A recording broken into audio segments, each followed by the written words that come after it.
नमस्कार, बहुत स्वागत है आप सभी का। मैं हूं आपके साथ नैना यादव, लेकर हाजिर हूं हमारा खास शो इंडिया बोल रहा है। बात करेंगे अमेरिका और रूस की। अमेरिका और रूस यानी दो महाशक्तियां, दो रणनीतियां और एक पुराना संघर्ष। लेकिन इस बार आग भड़की है आर्थिक मोर्चे पर। अमेरिकी राष्ट्रपति डोनाल्ड ट्रंप ने रूस पर लगाए कड़े प्रतिबंध, जिसके बाद से पुतिन भड़के हुए हैं।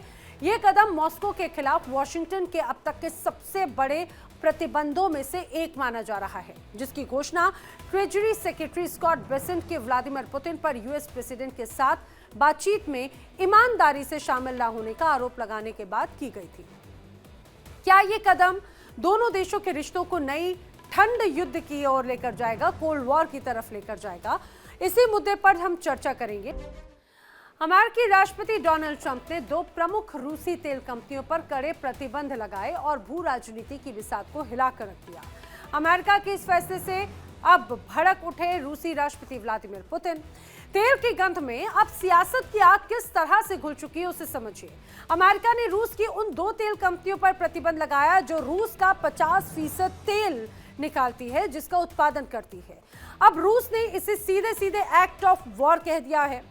इसके अलावा राष्ट्रपति व्लादिमीर पुतिन ने यह भी कहा है कि अगर रूस की जमीन पर अमेरिकी टॉमहॉक मिसाइल आई तो जवाब विध्वंसकारी होगा। अब रूस के राष्ट्रपति पुतिन ने सीधे सीधे दो टूक कह दिया है कि यदि यूक्रेन को रूस के भीतर तक हमला करने के लिए टॉमहॉक क्रूज मिसाइल जैसी लंबी दूरी के हथियार यूएस की तरफ से दिए गए तो रूस का जवाब यूक्रेन को बर्बाद कर देगा। अमेरिका बस देखता रह जाएगा, ये कहा गया है व्लादिमीर पुतिन की तरफ से। अब ट्रंप और पुतिन के बीच में रार बढ़ती जा रही है। अब हाल ही में बुडापेस्ट में शिखर सम्मेलन में बैठक होने वाली थी, लेकिन वो मुलाकात भी रद्द हो गई। अमेरिका द्वारा रूस की दो सबसे बड़ी तेल कंपनियों पर नए प्रतिबंध लगाने के बाद में पैदा हुई स्थितियों से दोनों महाशक्तियों के बीच में गुस्सा चरम पर है। राष्ट्रपति पुतिन ने कहा है कि कोई भी स्वाभिमानी देश बाहरी दबाव के आगे नहीं झुक सकता, खास करके रूस जैसा देश। अब कुल मिलाकर ये जो पूरी तकरार, ये जो पूरी रार है, वो हर लिहाज से बढ़ती नजर आती है। क्योंकि पहले हमने देखा फोन पे बातचीत होने के बाद में एक अलग नैरेटिव पेश करने के बाद में अब ऐसा नजर आता है जैसे दोनों के बीच में खटास जो है वो लगातार बढ़ रही है। करेंगे चर्चा, आखिर इन दोनों ही देशों के बीच में बढ़ती खटास किस रूप में आगे बढ़ती हुई नजर आ रही है। युद्ध का मैदान रूस और यूक्रेन के लिए ये खटास कितनी घातक साबित होगी, करेंगे चर्चा। खास मेहमानों का पैनल जो मेरे साथ जुड़ रहा है। फिलहाल मेरे साथ भू राजनीतिक विश्लेषक रिटायर्ड कमांडर सुदर्शन चक्रपाणी जी जुड़ चुके हैं। सर, बहुत स्वागत है आपका इंडिया डेली के इस शो में। सर, आपसे भी सर यही समझना चाह रही हूँ। जय हिंद, जय भारत। जय हिंद सर, जय हिंद। सर, सबसे पहले यही बात जरा समझाइए कि रूस और खासतौर से यूएस के बीच में पिछले कुछ वक्त में जो मुलाकातें, फोन पर बातचीत, जो कन्वर्सेशन या ये कहा जाए कि एक अलग मैसेज देने की कोशिश की जा रही थी, तो ऐसा लग रहा था कि शायद डोनाल्ड ट्रंप जो है इस चीज को समझेंगे। लेकिन अभी तो ऐसा लग रहा है कि स्थिति और भी ज्यादा गहरी हो चुकी है, खाई बहुत ज्यादा बढ़ गई है। देखिए, खाई बढ़ती है घटती है, ये दिन ब दिन जैसे है ना, साइन वेव है, ऊपर नीचे ये होता रहता है, इसमें कोई बड़ी बात नहीं है। डोनाल्ड ट्रंप के साथ समस्या ये है कि वो अक्सर काफी जल्दबाजी में बहुत सी चीजें कह देते हैं, कर देते हैं, उसके बाद इत्मीनान से काफी हद तक पीछे भी हट जाते हैं। तो इसलिए इसमें मैं ये ज्यादा बहुत बड़ी चीज हुई है ये नहीं देखता।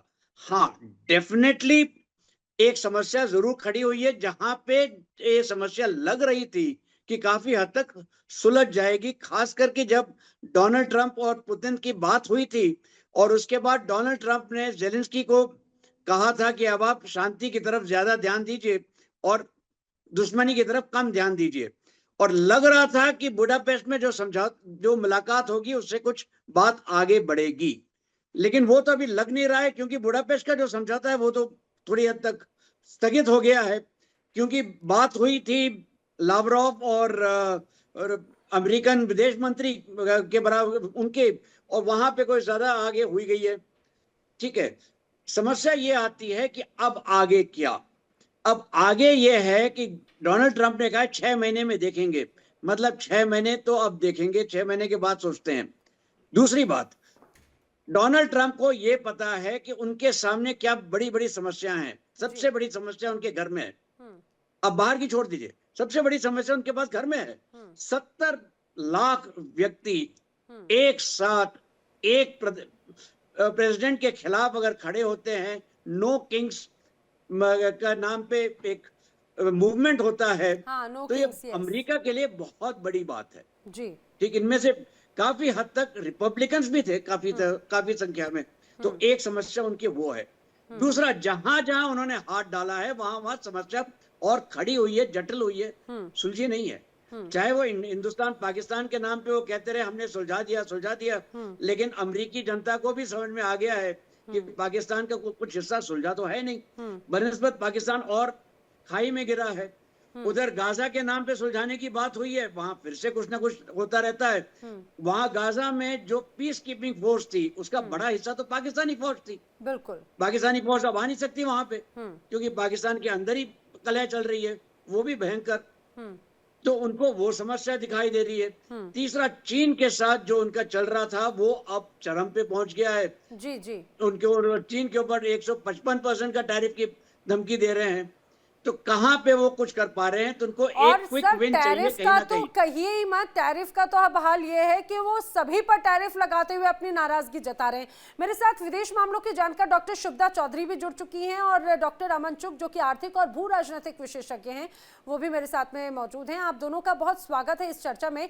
मैं अब अमन जी आपसे जरा समझना चाह रही हूँ, क्योंकि हाल ही में डोनाल्ड ट्रंप की तरफ से, यूएस की तरफ से रूस की जो 2 बड़ी रिफाइनरीज पर एक तरह से पाबंदी लगाई है, और वो कहा जाता है कि वो 2 ऐसी रिफाइनरीज हैं जो बहुत बड़े स्तर पर कहा जाए कि 50% जो ऑयल का उत्पादन है रूस का एक तरह से उसी से होता है।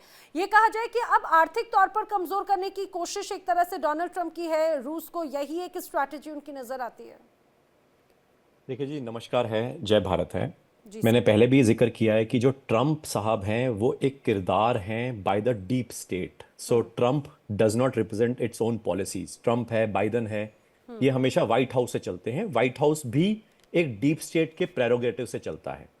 ट्रंप को इसलिए लाया गया है बिकॉज एक तरह से चाइना और रशिया एक alternate system of financial control को डेवलप कर रहे थे, जिसका मैंने पहले भी जिक्र किया है। जैसे यूएस का स्विफ्ट सिस्टम है, ऐसे ही चाइना अपना चाइनीज इंटीग्रेटेड पेमेंट सिस्टम को अडॉप्ट करना चाहता है और वर्ल्ड में अडॉप्ट करवाना चाहता है। ऐसी रशिया इंटीग्रेटेड कोऑर्डिनेटेड सिस्टम या कंप्रेहेंसिव सिस्टम को उसको इंटीग्रेट करना चाहता है जी। एंड यहां पे रशिया का जो बजट है उसका 65% जो बजट है वो एनर्जी सेक्टर से है। रादर 70% भी हम मान सकते हैं कि एनर्जी सेक्टर से है, इंक्लूडिंग नेचुरल गैस अगर हम ले।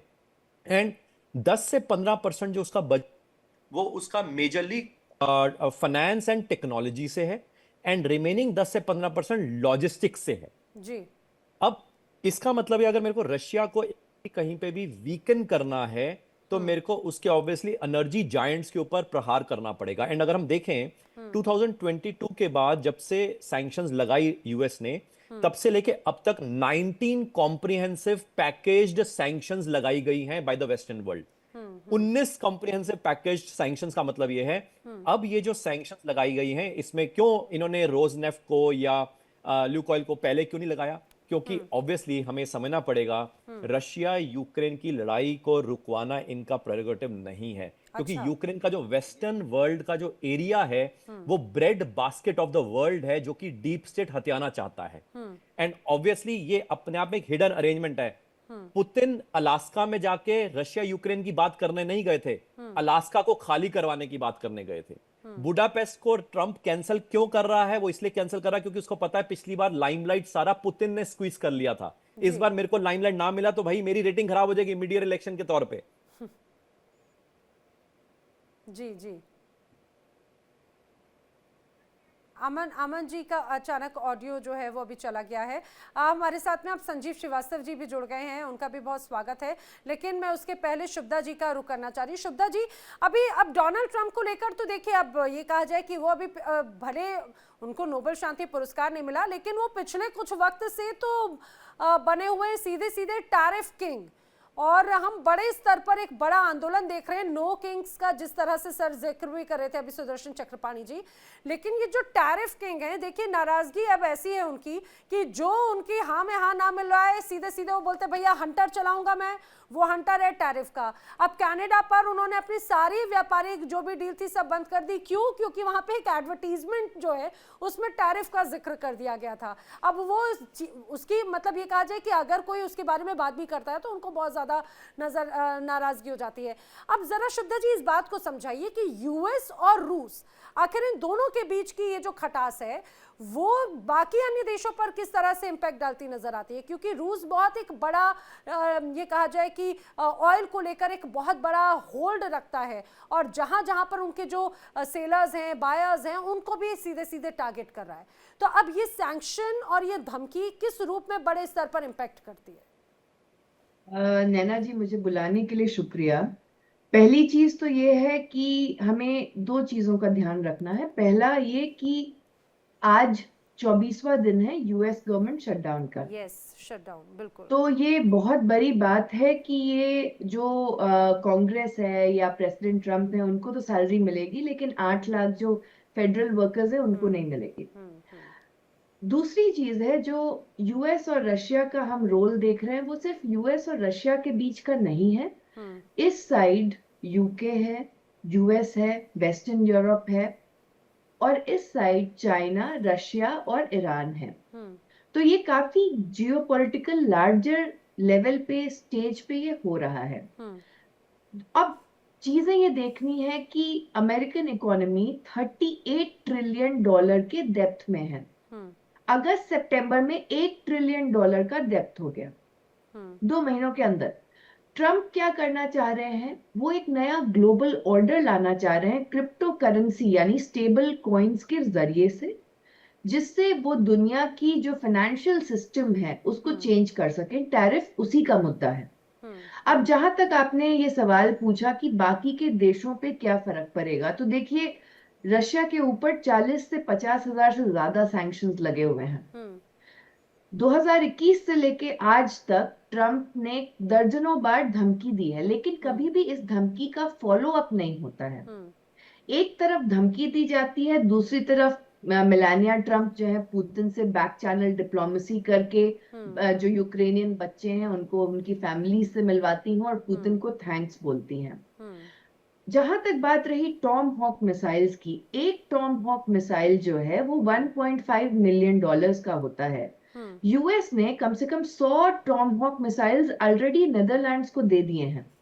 नेदरलैंड्स को परमिशन चाहिए उसको यूक्रेन में यूज करने का। अब यूक्रेन का बहुत इंपॉर्टेंट है, यूक्रेन के जो प्रेसिडेंट हैं जेलेंस्की वो अभी यूके में है, और यूके प्राइम मिनिस्टर कियर स्टारमर और जो वेस्टर्न यूरोपियन विंग है उनके साथ मीटिंग चल रही है। और उसी तरफ अभी रशिया के जो स्पेशल एनवॉय हैं मित्रेव, वो यूएस में हैं, और स्टीव विटकॉफ और ट्रम्प से वो इस वीक मिलने वाले हैं।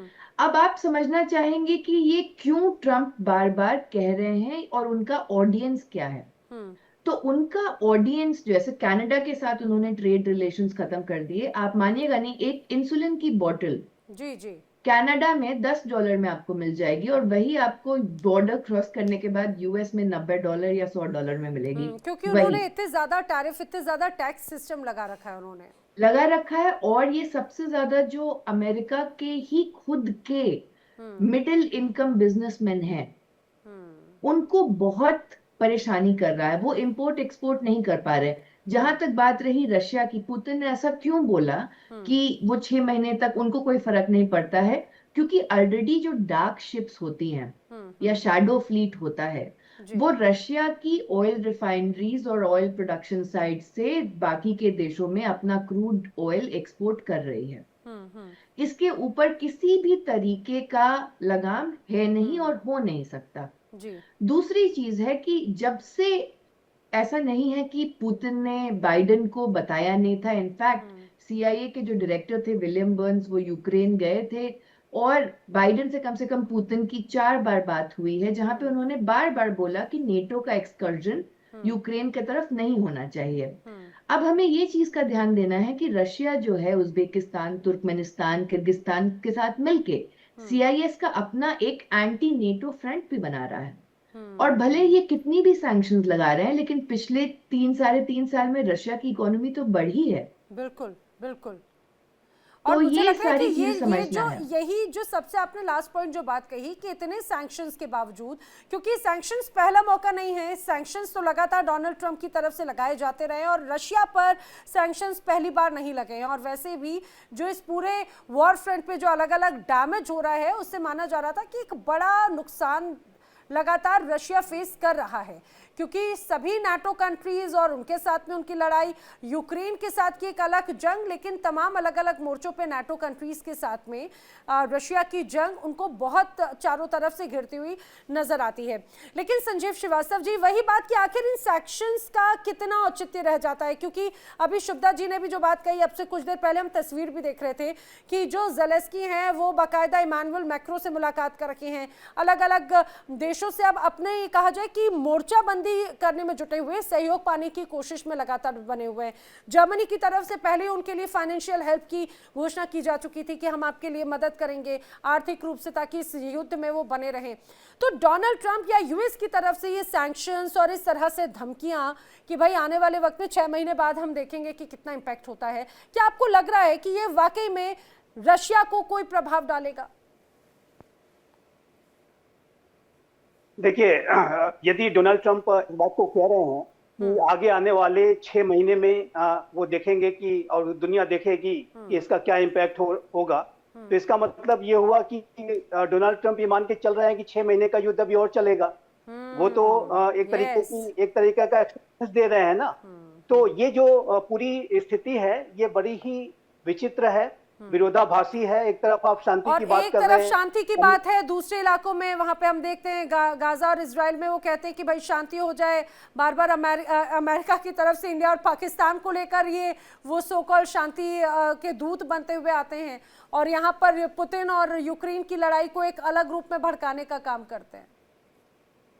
और यही डोनाल्ड ट्रंप जब अमेरिका में कैंपेन ट्रेल के दौरान कहा करते थे कि मैं इसको 24 घंटे के अंदर समाप्त करा दूंगा, और अभी वो 6 महीने में देखेंगे कि क्या होगा, 6 महीने के बाद देखेंगे कि क्या होगा। ये जो बयान है, ये इस बात को दिखाता है कि अमेरिका की जो नीतियां हैं रशिया यूक्रेन युद्ध के संदर्भ में वो ठीक नहीं है, और उसमें तुरंत बदलाव की आवश्यकता है। इस तरीके से आप इंटिमिडेट करके, दबाव डाल करके, मनोवैज्ञानिक दबाव डाल करके, सैंक्शंस लगा करके, टैरिफ लगा करके, और न सिर्फ रशिया को बल्कि अनाप रूप से इंटायरली अननेसेसरली, जिसको मैं कहूंगा भारत को उसमें घसीटने की जो कोशिश की गई, उन सारी वजहों से ये जो पूरी नेगोशिएशंस की जो प्रक्रिया है, इसमें कोई जो है प्रगति नहीं होने जा रही है। और इसी तरीके की अगर स्थिति रही तो ये युद्ध बहुत लंबा चलेगा।